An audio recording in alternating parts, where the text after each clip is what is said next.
Nate, we are back, and we are diving into our first post-combine one quarterback rookie mock draft, helping out all the one QBers out there. If you want to check out a Superflex mock, go check out last week's mock draft, where we dove into all the goodness of the overreaction to the combine. And if you want to draft with us, head over to patreon.com/Dynasty Rewind. Get in that Discord server, free 7-day trial. Check out some bonus podcasts while you're there. But Nate, we are going to get right on into this one. We're back to back. You decided that you wanted to buddy up next to me in the draft. And I just don't know why you wanted to get sniped all day. I don't know why you wanted that. Well, Bob, I figured, look at this guy always picking the top of the draft. It's really annoying. I always have to pick the back end of the draft. I'm getting kind of tired of that. So I want the front part of the draft, but you're there at the 103. So I decided I'd be the 104 because then it's not always sunshine and rainbows, Bob, when you're doing a rookie mock or a rookie draft. Sometimes there's someone good in front of you. I'll say that you're probably a pretty good drafter, Bob. So sometimes you have to pivot. You have to think on your feet. So I want to, put myself in that situation, see how we go today. What a backhanded compliment that was. Like, oh, you're always at the top of the draft board, but also you're a good drafter. Thanks. So I guess I'll take that for whatever it's worth. I'm going to take Rome Odunze off the board, go 3 for 3 at wide receivers here. Marvin Harrison, Malik Neighbors, Rome Odunze. I think the 101 is pretty set in stone. I think Neighbors and Odunze could probably interchange if there's a tight end premium. Maybe we see Brock Bowers sneak up there. Maybe a tight end needy team is just there and believes in the elite prospect talent. Who knows? Are you going Brock Bowers here? Are you pivoting? Are you feeling other ways? Is there any other considerations at this pick for you? What do you think, Nate? I think there could be considerations for other picks, possibly. But at the end of the day, I think the obvious pick here is Brock Bowers. I do go with Brock Bowers here. I was watching some more film on him last night. And, he's just such a good player, Bob.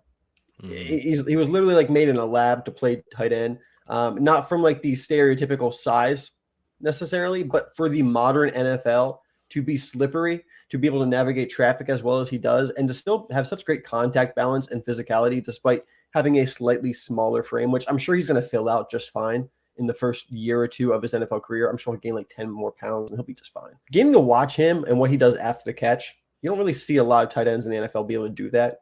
He's going to be special. I 100% agree. We see Brian Thomas come off the board, and that is the player who I believe has probably the most consideration right now, getting into that top 4 or that top, or the back end of that top 5, I guess you could say at this point. So maybe interchangeable with Bowers. Some people feel that way. We heard you in the comments of Nate's most recent rankings drop that Brian Thomas should be in the same tier as Brock Bowers. And I get it, especially when you look at the arguments we've had over, not arguments, but the points we've brought up of that tight end depth getting a little better. Maybe you need a little bit less of an elite tight end. However, Brock Bowers is a very, very good one. I get the depth thing because I've been talking about that for a while, Bob. Like the depth of the position has really changed how we can value tight ends. But Brock Bowers isn't coming in as like the tight end 6 or 7. Like, right. Once he gets on the field with his age and everything and expected draft capital, he's going to be a top 5 tight end in Dynasty. If not a tight end, top 3 if he actually produces his rookie year. I think the hype of last year's tight end class has actually kind of hurt Bowers a little bit. Sure. But it doesn't take away the fact that he is still as talented as he is. So let's play catch up. We got Caleb Williams, Jaden Daniels, Troy Franklin, Ladd McConkey, Drake May, Jonathan Brooks. There we go, names. Adonai Mitchell cracking the first round, going ahead of Xavier Worthy. That's going to be an interesting discussion over the rest of the course of the draft cycle. Then we got Hoff up at the 2-2, then me at 2-3. And I was going to ask, because I, going through my own rankings, doing one quarterback rankings at the Patreon, ranking these quarterbacks, where should these quarterbacks come off the board? I think Caleb Williams, I could see very easily at 1-6. I'd probably have a little bit of a gap between him and the next two then. What do you think about these quarterbacks in a one quarterback? Should we have 3 of them in the first round, kind of on the earlier part of the mid part of the first round? I'm going to make my pick, but any thoughts on that? Any other thoughts on the rest of the first round here? Yeah, having 3 quarterbacks go in the first round, it seems a little heavy to me, to be quite honest, especially once you get to, hey, I'm drafting as like this is my team, this is my league, and I'm drafting. I doubt you see 3 quarterbacks in a 1 quarterback league go off the board in the first round. I definitely think you see Caleb Williams go off, and you probably see Jaden Daniels go off with his rushing upside, because in a 1 quarterback league, I think it just kind of takes the scales and pushes them a little bit in favor of those Konami code quarterbacks a bit more than in Superflex, because you need that extra edge to make a difference. So I see with those two guys. I know the hype has kind of gone away for Drake May. I still have plenty of hype for Drake May, but just positional value wise, I don't really see 3 quarterbacks going in the first round in most leagues. Do you think it's because of the lack of a bona fide running back core in this class? Do you think that's what's kind of helping push them up the board? That's a good observation, Bob. Yeah, because I think Speaking of running backs, yeah, I'm just going to make my pick real quick. Jalen Wright, I'll take him. Yeah, we see Brooks go at the end of the first. Another topic I want to get to after we run through your pick. I want to talk about Troy Franklin and Ladd McConkey, because I think there's arguments that those two end up flipped by the end of things. But go ahead, talk about your pick and what you got for us there. I'm going to have to go running back because I don't feel convicted about any of these wide receivers left on the board enough to take them here at the 204. There's definitely kind of a gap here at this point. Once we saw Xavier Worthy go off, we're kind of going to a new tier of wide receivers. Mm-hmm. So I'm going to go with one of my favorite running backs, Bob. And I'm confident this guy's getting day 2 draft capital. If he doesn't, I will pivot. But if he gets day 2 draft capital, I'm taking him in the early second. Yeah, I like Marshawn Lloyd a good bit. I like Jalen Wright just that little bit more better, and that's why I took him at 2-3 instead of Marshawn Lloyd. Jalen Wright showed off athletic freak at the combine as well, and has a lot of good film. I know he's faced some lesser than hard fronts on his team with Tennessee spreading things out, and having some very light fronts that he was running against. I get that, but for me, I do see a lot of very nice athletic abilities, cutting, being able to find his way through traffic, so on and so forth. But I get the Marshawn Lloyd love there. And then we see Trey Benson got a nice little running back run here, pun intended. But and I could totally see taking Trey Benson above Lloyd or Wright, depending on the landing spot in the draft capital. Yeah. Like we've talked about it before, this running back class for us after Jonathan Brooks, but this running back class is pretty wide open. Draft capital landing spot's going to determine a lot of the order once we get into especially the second round here. Couldn't agree more with these running backs. They're all pretty much, I have tiers with them, but they're all, not separated by a whole lot. Yeah. That top 6 or 7 even, it's very murky to say the least. But Troy Franklin versus Ladd McConkey. And I think for me, it's going to come down to the refinement of these players as route runners coming out of the box, out of the gate. Ladd McConkey, very refined route runner, very out of the box, pretty much as close as you can get to being a day 1 starter in the NFL without saying this guy's a bona fide starter in the NFL day 1. Troy Franklin showed a lot of lack of refinement at the combine between just, kind of looking lanky. I mentioned it in the Superflex mock draft we did, just very uncoordinated as a, route runner, running the, all of the drills, going through the gauntlet, all of these things. And it really just, showed more than it ever had before. And, there was some questions probably with his rawness and his raw athleticism, but I just didn't love it. And I think Ladd McConkey showed what we look for in wide receivers that come out and that are going to produce early, and that's refinement. And I think he gets good draft capital. I think they both still do, but I think Franklin's more of a project at this point.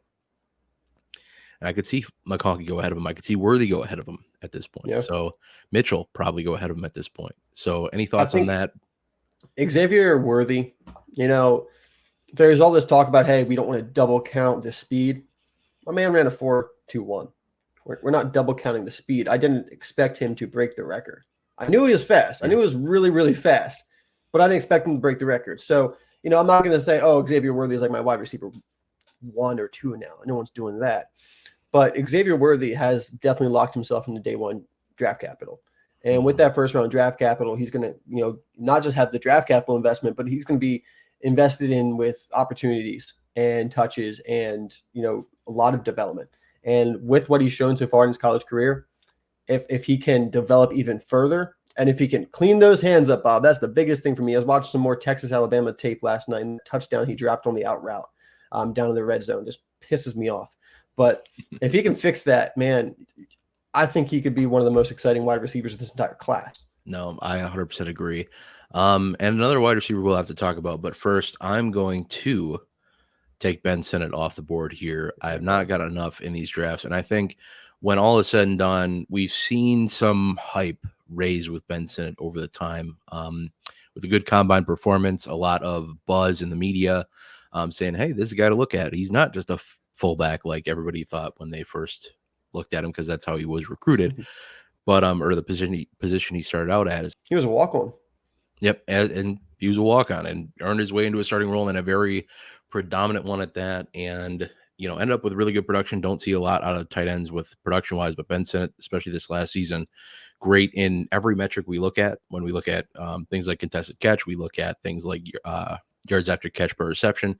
We look at things like missed tackles forced for tight ends. He was at the top of the class, top 5 in this class at the tight end position. He can make a lot happen with the ball in his hands, and he can get open, and he's a reliable receiver of the ball itself. So love picking him up here. You went Ricky Pearsall. Talk about him. Yeah, in the 3rd round here, we got a tier of wide receivers that I don't dislike, but I'm also not super convicted about either. Now, like Pearsall, he's been getting a lot of hype as certainly a day 2 pick, but actually been getting some 2nd round hype recently. If he gets that, we'll see if he lasts this long into the 3rd round, because he showed off a ton of athleticism at the combine.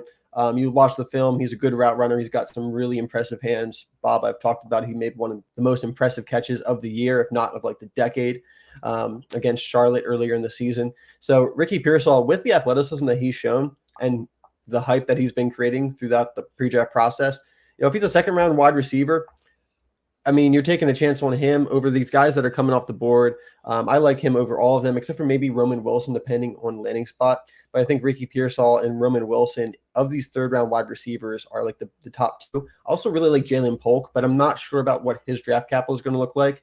He didn't test as well, hasn't been getting quite as much hype from the NFL draft community. So we'll see what that looks like. But Ricky Pearsall feels like there's a lot building behind him.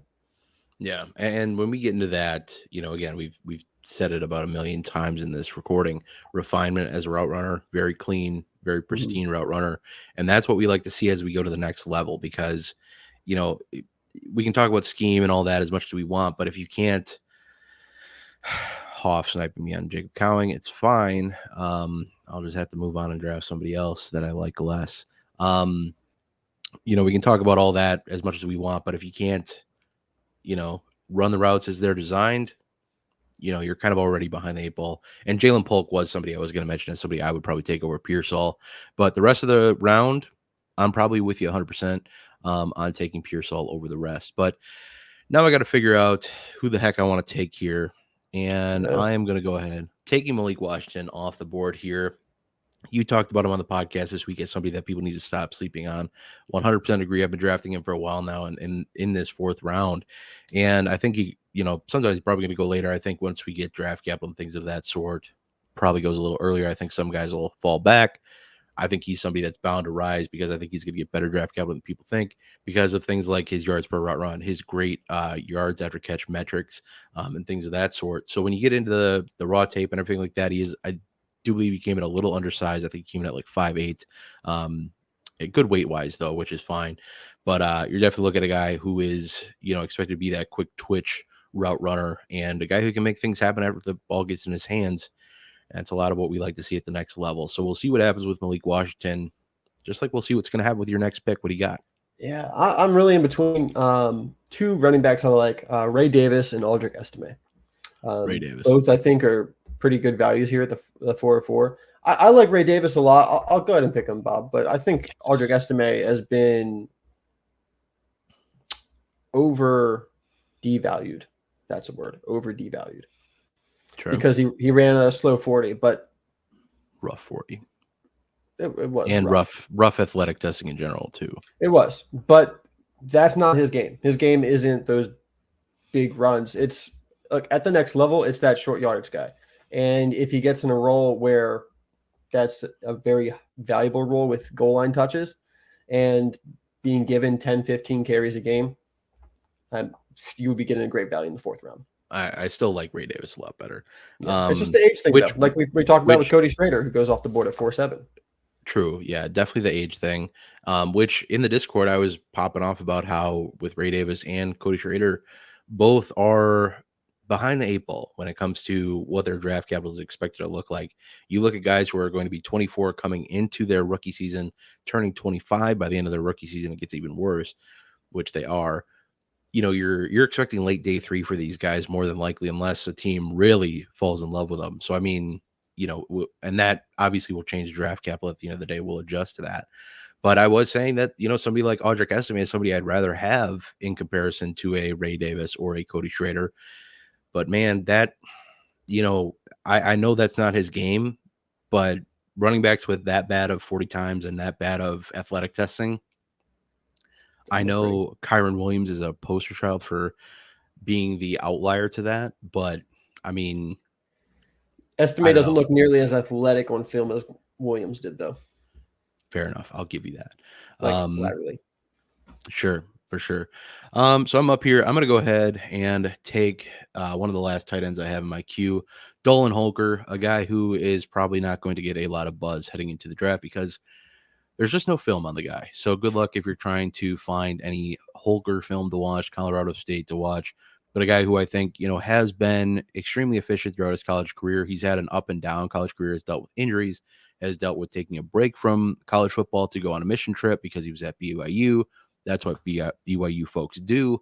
But other than that, Dolan Holker has been very efficient in all the metrics that we talked about with Ben Sinnott, being a very efficient in terms of missed tackles forced, yards after the catch per reception, yards per route run, all of the fun things, just like the guy you just drafted, sneaky good yards per route run, and nobody's talking about him, even though has anybody learned their lesson with Iowa tight ends at this point?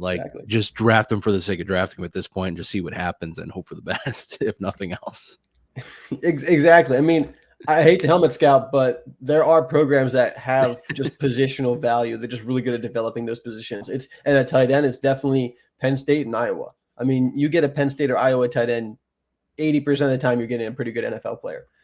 Eric All, yards per route run this year, 2.62 yards per route run for Eric All was just about the top of the league, top 5 for tight ends in the NCAA, up there with Brock Bowers and some of the best in this draft class. So, while he didn't get a ton of opportunity, only saw 21 receptions this year for 299 yards, but he's a Michigan guy, originally transferred to Iowa. So he was well recruited, blue blood programs all the way. And he did have a little bit of a breakout in 2021 as his third year at Michigan. He had 437 yards on 38 receptions. That was another good yards per route run, over 2. So he's got some good metrics. Didn't really get to see a ton of him, though. So don't want to take him too much higher at this point until we get some draft capital. But in the 5th round, I know I already got a tight end, but hey, if you can have a tight end that gives you value back because of the opportunities they're going to get and the athleticism they'll show, that's a good pick in the 5th round. You can just throw him on the taxi squad, see what happens. Get that taxi squad tight end farm going. Yeah, cooking along. That. I think getting into this draft, peeling it back a little bit, I think the one thing that we touched on already, the running backs in the 1st round, the lack thereof, I think is what's putting quarterbacks on the board. I think that's a big shift we could see come draft day is, because I know everyone out there, as much as they want to say this running back class sucks and running backs suck in Dynasty, whatever the case is, people love drafting running backs in Dynasty. At the end of the day, people love their running backs. They're going to draft them. The mindset has changed with a minority of people, not a majority of people. A lot of people are still very in on the running back idea. I know not everybody plays in leagues with idiots or anything like that, but you can't assume everybody's going to make the right, perfect decision with every draft pick you have. And I think that's something that we'll see the running backs creep up the board a little bit. That's probably one of the biggest things I think we'll see. Yeah. And I'm not even saying these quarterbacks are bad. I just think that in a one quarterback, I doubt it's seen because there's just not going to be a ton of need for him to be drafted out there, more than likely, in my opinion. But the big elephant in the room is seeing Jalen McMillan at 2-2 in this draft. A guy who I don't think we've seen past the 3rd round much, if at all. So that's an interesting one. I don't know if you have thoughts on that, where you maybe put him. Our buddy Toff drafted him, our Discord moderator and ADP runner. What are your thoughts on that pick, Nate? Yeah, I think it's a little early for me. I'd probably put him into that grouping in the 3rd round. Sure. I think that's a better place for him. I think you got a lot of day 2 wide receivers in this draft class. And with that, it's going to be a little bit of pick your flavor between situation and whatever you thought their talent was before the draft. But I think you look at that tier that's in the 3rd round and some of those players in the 2nd round as well. And talent-wise, they're all within a couple tiers of each other. I think you're right. When we get this draft capital, we're going to have a lot of day 2 wide receivers, but there's a lot of wide receivers in the league. So some of these day 2 wide receivers are going to be wide receiver 3s. And that's going to take the shine and the polish off of them a little bit. Not saying that they're not going to, work their way up and still be productive, but it's going to take that little instant gratification away a little bit. And then we're going to see those running backs rise up, because a running back who's the RB2 or RB3 on a team might be more exciting to you than a wide receiver 3 or 4 on a team, even though either one has opportunity to grow. Those running backs, if they have any opportunity, you want a piece of that. So I think we're going to see, you look at that middle of the draft board right there in the 3rd round and the 4th round. You have 7 wide receivers in a row, and then 6 running backs in a row right under them. I think we're going to see that flip a little bit once we get to draft time. Yeah, I don't disagree with that one bit. And I think that's just with how fun and appealing. There's just kind of a lot more known, it seems like, with the wide receiver class. And I think that's what makes the comfort of drafting them now earlier. But once running backs get landing spots, once we have some draft capital behind these guys, I agree with you. I think we see that flip. I think we see running backs run up the board, full pun intended. And a running back I think might do that is Isaac Rendo. I know I kind of poo-pooed on him a little bit in last week's mock draft by saying he belongs in the 4th and 5th round. How dare I? And I think he's one that, looking at the film, I know the main game I watched was USC, and everybody tears up USC defense, especially in a bowl game that doesn't matter. But, I saw a lot of the things that, he would be able to do that against a lot of defenses too. It's not just he's just able to do this because it's a bad defense. He's able to read and adjust very quickly and appropriately. I don't think he's super powerful for his size, which is, somewhat of a red flag. You'd like to see guys that can at least play to their weight. Seems like sometimes he just kind of gets bullied. But I think in terms of with the athleticism he has, if he can kind of keep himself clean and just make people miss, which is something he was very good at in college, albeit on a lighter workload. I'm not saying draft him in the 2nd round. I'm not saying draft him in the 1st round. I'm saying he's a 3rd round consideration, early to mid 3rd round consideration, probably depending on the draft capital he gets. If he's late day 3, keep him in the 4th and 5th round. So making some amends on that, but did get to dive into him a little bit more. And I think he's a fine player. I definitely concerned that it took him forever to get any run, pun intended again. But at the end of the day, we're seeing more and more running backs come out with light workloads and do just fine. So it doesn't need to be a guy you get beaten to the ground through your entire college career to be good in the NFL. But with that said, that mock draft is in the books. And if you want to join in the next one with us, head on over to patreon.com/Dynasty Rewind. Get in on that 7-day free trial. Check out some bonus podcasts while you're there. But until the next one, I hope you enjoyed this one. Please leave a like, comment down below who went too high, who went too low, all of the good stuff. Who are some prospects you're most looking forward? Maybe you have some favorite landing spots in mind for some of your favorite players. We want to hear all about it. But until the next one, we will see you then. But until then, I hope that y'all have a good one.